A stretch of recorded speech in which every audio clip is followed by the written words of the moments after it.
नैनं छिन्दन्ति शस्त्राणि नैनं दहति पावकः न चैनं क्लेदयन्त्यापो न शोषयति मारुतः।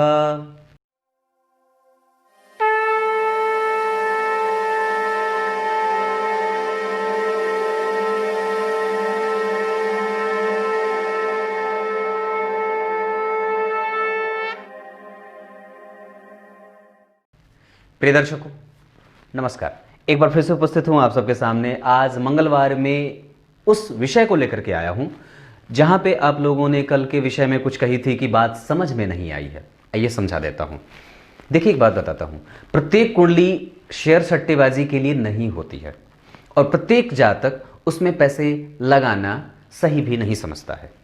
जैसे मैं नहीं चाहता, आप चाहते हैं, वत्सल वरोध चाहते हैं, कोई और चाहता होगा, कई और चाहते होंगे, कुछ और लोग चाहते होंगे, पर सबके दिमाग में ये बातें नहीं चलती हैं। और वो जगह जो शेयर सट्टेबाजी आदि का, लॉटरी आदि का जो होता है, वो उसमें पैसे लगाने का मतलब है कि आप रिस्क पे हो और रिस्क लेने का काम आपके आत्मविश्वास पे निर्भर करता है। आपके मन के चंचल होने का, पैसे लगा दिए और बार बार दिमाग वही है, अरे यार कहीं डूब न जाएं, अरे कहीं अटक न जाएं, तो इससे आपका मन भी प्रभावित है। इस वजह से यहां पे चंद्रमा की भी मजबूती आवश्यक है। आप कितने मजबूती से निर्णय ले पाते हो, इसके लिए सूर्य के मजबूत होने की आवश्यकता है। तो ये दोनों ग्रह मजबूत होने आवश्यक हो गए। और उसके बाद आप जिस टाइम पे पैसे वहां इन्वेस्ट कर रहे हैं, जिस टाइम पे भी आप पैसे लगा रहे हो, वो वक्त आपके लिए कैसा है, वो वक्त आपके लिए कैसा चल रहा है। जैसे जिस समय पे आप पैसे लगा रहे हैं, म्यूचुअल फंड, शेयर बाजार में निवेश कर रहे हों, या पता नहीं वो कितने तरह के होते हैं, तो उस समय आपकी कुंडली में लग्नेश एक्टिव होने चाहिए, आपकी राशि से अच्छे हों या एक्टिव हों। धन भाव के अधिपति एक्टिव हों, यानी कि दशाओं में वो गोचर कर रहे हों, दशा में उनके आप जी रहे हों। चतुर्थ भाव के अधिपति एक्टिव हों, पंचम भाव के अधिपति एक्टिव हों, नवम भाव के अधिपति उस समय दशा में हों, दशम और एकादशवें भाव के अधिपति अगर दशा में हैं और वो आपकी राशि से गोचर में भी अच्छी स्थिति में गुजर बसर कर रहे हों, या आपके नाम राशि के ऊपर, या फिर आपकी कुंडली में चंद्रमा जहां बैठे हैं उस राशि के ऊपर शनि की ढैया 7.5 का प्रभाव न हो, तो ऐसी स्थिति में शेयर बाजार में निवेश किया जाता है। यह पहली बात है। दूसरी बात जो मैंने बताई, सूर्य और चंद्रमा, और आप किस समय पे निवेश कर रहे हैं ये देख लीजिए।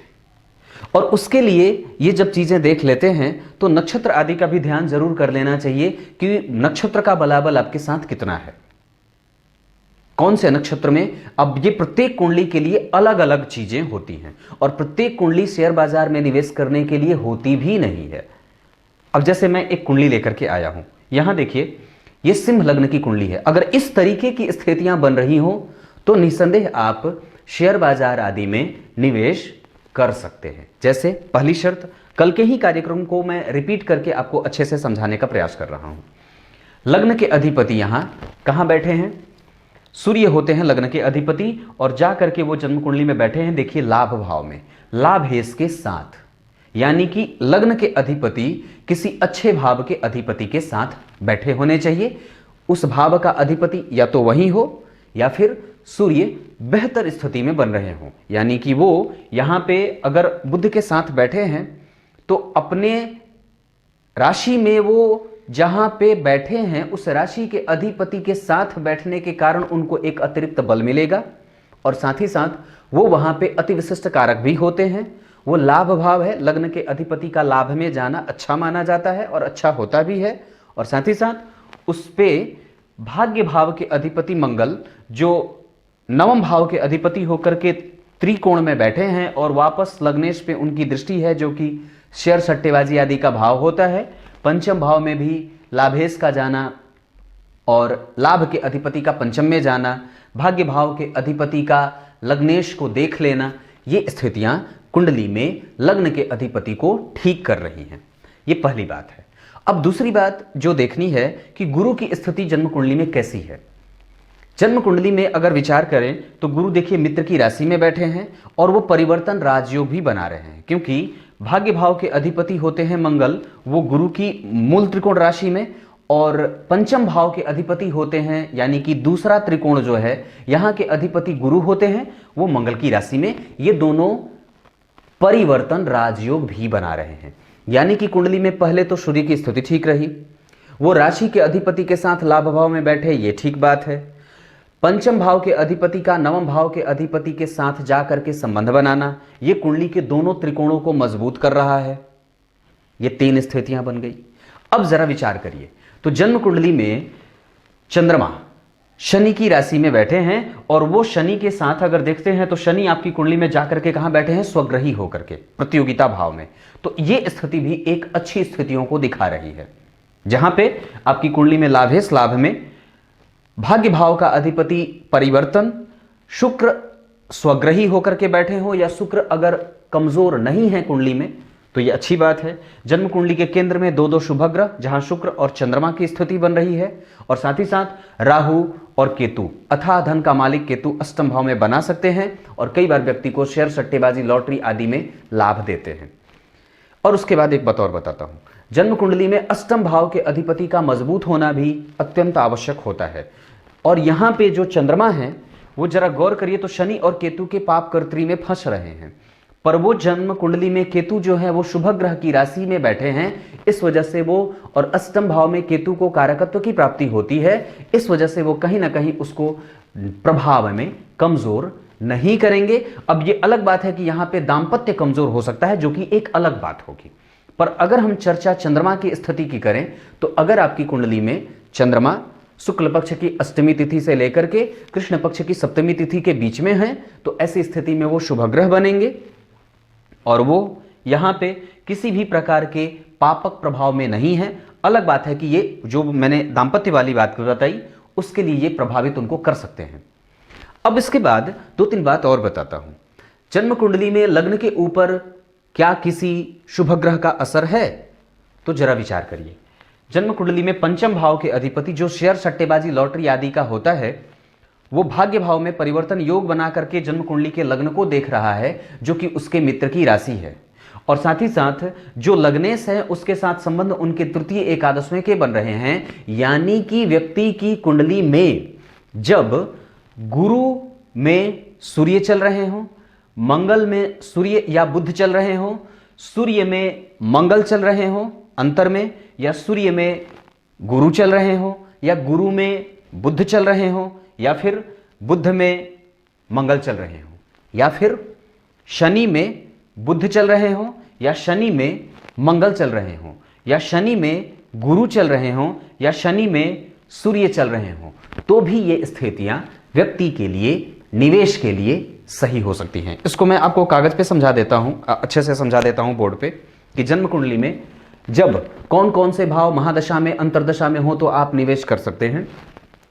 लग्न, द्वितीय, चतुर्थ, पंचम, नवम, एकादश, ये भाव जब एक्टिव हो, यानी कि इनकी दशा जब चल रही हो, तब आप निवेश कर सकते हैं। साथ ही साथ आपके ऊपर शनि की ढैया, शनि की 7.5 का कोई प्रभाव न होता हो, और साथ ही साथ आपकी कुंडली में धन भाव के अधिपति आपके जन्म की राशि से, पंचम भाव के अधिपति आपके जन्म की राशि से, और एकादशवें भाव के अधिपति आपके जन्म की राशि से एक अच्छे भाव में गोचर कर रहे हो। अब ये प्रत्येक ग्रह के लिए अलग अलग होता है। बात क्लियर है और ये समझ में भी आ गई होगी। अगर कुछ इस तरीके की कुंडली बन रही है, और अगर ऐसी नहीं भी बन रही हो, तो लग्न के अधिपति अगर मजबूत हो, भाग्य के अधिपति अगर मजबूत हो, द्वितीय के अधिपति अगर अच्छे हों, नवम के अधिपति और पंचम के अधिपति अगर अच्छे बन रहे हैं, तो निवेश किया जा सकता है।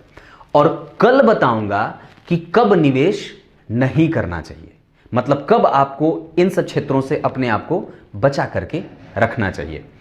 कुछ इसी तरीके से आज के कार्यक्रम का समापन करते हैं। कार्यक्रम के आरंभ में बोले गए श्लोक का अर्थ बता देता हूं। गीता जी के दूसरे अध्याय के 23वें श्लोक में भगवान ने बात कही है, बड़ी रहस्यमयी और गूढ़ बात है, जो प्रायः ये मंत्र और ये जो श्लोक हैं वो सबको याद होते हैं जबान पे, पर उसके महत्व को और उसके अर्थ को समझ पाना बड़ा कठिन होता है। इस शरीर के अंदर रहने वाला जो शरीरी है, जिसे आत्मा कहा जाता है, उसका कोई अंत नहीं है और न ही कोई आरंभ है, और न उसे कोई बर्बाद कर सकता है और न उसे कोई नुकसान कर सकता है और न उसे कोई बचा सकता है। वो प्रत्येक प्रकार की गतिविधि से स्वतंत्र रख करके अपना काम नित्य और शाश्वत रूप से करती रहती है, और हमें उसका एहसास हमेशा ही कराती रहती है, उपस्थित है वो हमारी स्थिति में। आज 12 जनवरी है, महात्मा स्वामी श्री विवेकानंद जी का जन्मदिन है आज।